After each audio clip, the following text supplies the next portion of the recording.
Bonjour Jean-Luc Romero, conseiller régional Île-de-France, président de l'Association pour le droit à mourir dans la dignité. Vous êtes aussi le président des élus contre le sida.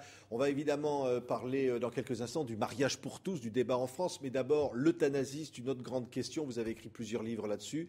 Évidemment, c'est une question aujourd'hui, avec le rapport Sicard, relancé en France. Est-ce qu'il va y avoir enfin une loi? Est-ce qu'il sera possible qu'il y ait des suicides assistés en France? Alors évidemment, le rapport Sicard, c'est quand même une grande déception parce qu'il conclut en disant qu'il ne faut pas de loi.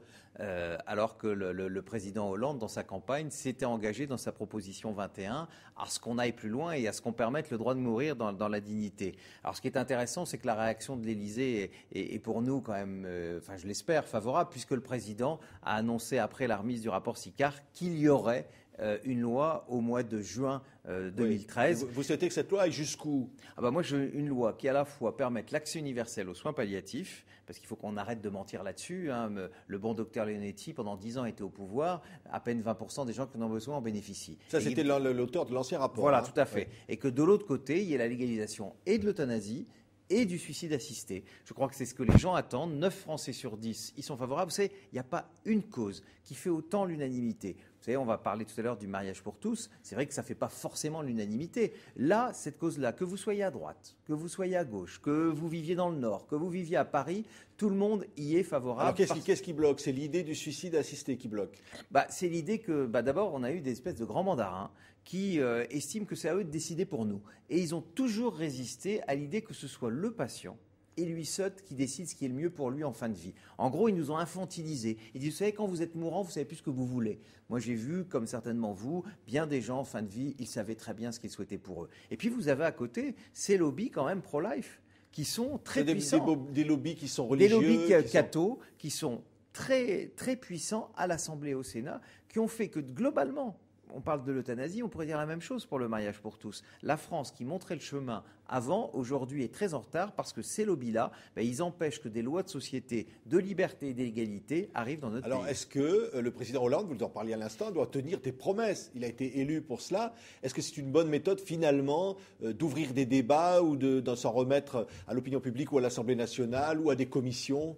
Alors je pense qu'il y a bien sûr un certain nombre de commissions qu'il faut sûrement faire. Je pense que sur le droit de mourir dans la dignité, c'est des commissions, il y en a eu plein. Encore à début d'année, on a eu les résultats de l'Observatoire sur les fins de vie, un rapport qui a coûté beaucoup d'argent pour pas grand-chose. Je pense qu'on sait ce qu'il faut faire. Vous savez, il y a des pays à côté de chez nous, je pense au Luxembourg, je pense à la Hollande, je pense à la Belgique, qui ont des lois, et parfois certains depuis plus de 10 ans. Il suffit de regarder ce qu'ils ont fait, et puis de copier leur système.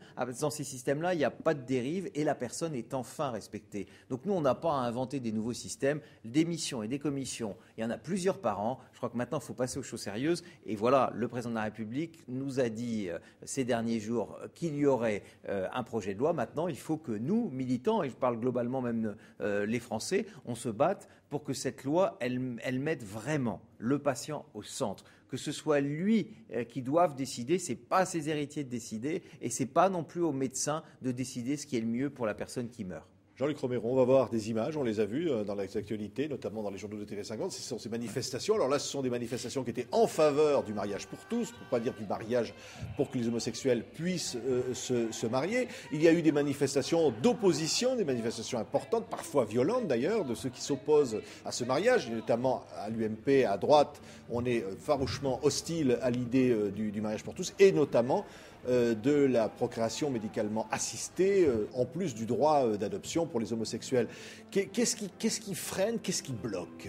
Vous savez, il y a quand même dans le monde aujourd'hui 11 pays qui autorisent le mariage aux conjoints de même sexe. On voit que dans ces pays-là, à partir du moment où ils ont eu la loi, ça n'a rien changé pour les autres. Et ici, on est dans un pays où on est en train de nous dire que si demain il y a le mariage, d'un seul coup, on a l'impression que la société va changer, que la civilisation va s'effondrer. C'est une atteinte à l'institution du voilà. mariage. Alors, je pense que d'abord, je rappelle qu'on ne parle pas de mariage religieux et qu'on est une république laïque et que l'égalité, ça doit être pour tout le monde. Alors, il y a des gens qui résistent, vous l'avez dit, il y a, c'est vrai, un certain nombre de mouvements religieux et le Vatican, qui d'ailleurs cible la France. Parce que tout ça n'est pas un hasard. Vous savez, le Vatican sait très bien que si la France tombe sur le mariage pour tous, c'est-à-dire que si elle le légalise, plein de pays autour vont le faire. Parce qu'on a un symbole. Il y a déjà d'autres pays qui l'ont fait. Voilà, mais nous, on est un symbole de l'égalité. Et tant que la France ne l'avait pas fait, on se disait, ma foi, si on ne donne pas les mêmes droits aux homosexuels, c'est pas si grave, la France ne le fait pas.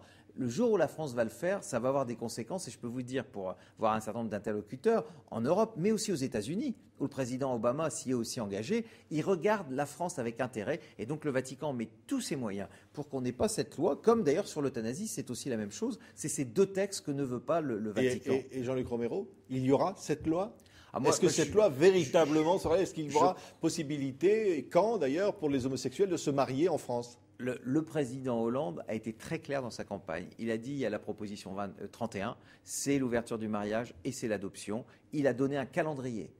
Il a dit, à l'automne, on déposera le texte. Il va tenir promesse, vraiment. Et il sera adopté au premier semestre 2013. Je crois vraiment en sa parole, même si je dis qu'il ne faut jamais relâcher la garde quand on est militant. On sait que c'est un sujet difficile, on voit beaucoup de gens d'opposants, et il faut que nous soyons mobilisés. Mais j'ai vraiment... Autant je suis plus réservé sur la question de la fin de vie et de l'euthanasie, autant là, je crois vraiment en la parole du président. Mais au-delà, et vous en parliez à l'instant, il y a effectivement l'adoption, le droit à l'adoption, et puis le droit à la procréation médicalement assistée. Est-ce que ça, c'est ce qui peut bloquer véritablement, au-delà du mariage homosexuel ? Alors c'est vrai, c'est ce qui bloque aujourd'hui, mais vous savez...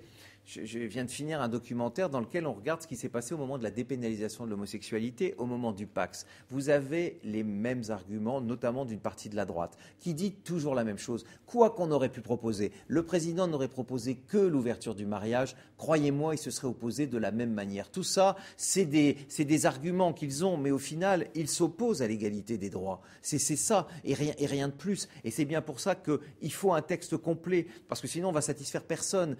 Et l'égalité, le droit à la procréation médicalement assistée pour les femmes lesbiennes. Bien sûr, l'égalité ne se partage pas. Donc il faut un texte complet. Nos voisins l'ont fait. Eh bien, la France, qui montrait le chemin au moment du Pax, mais c'était le siècle dernier le Pax, eh bien, il faut qu'elle continue à le montrer aujourd'hui et qu'on soit le 12e pays à ouvrir le mariage. Mais cependant, sur cette question, il y a quand même une assez forte opposition dans une partie de l'opinion publique en France, et notamment les plus âgés. Bien sûr.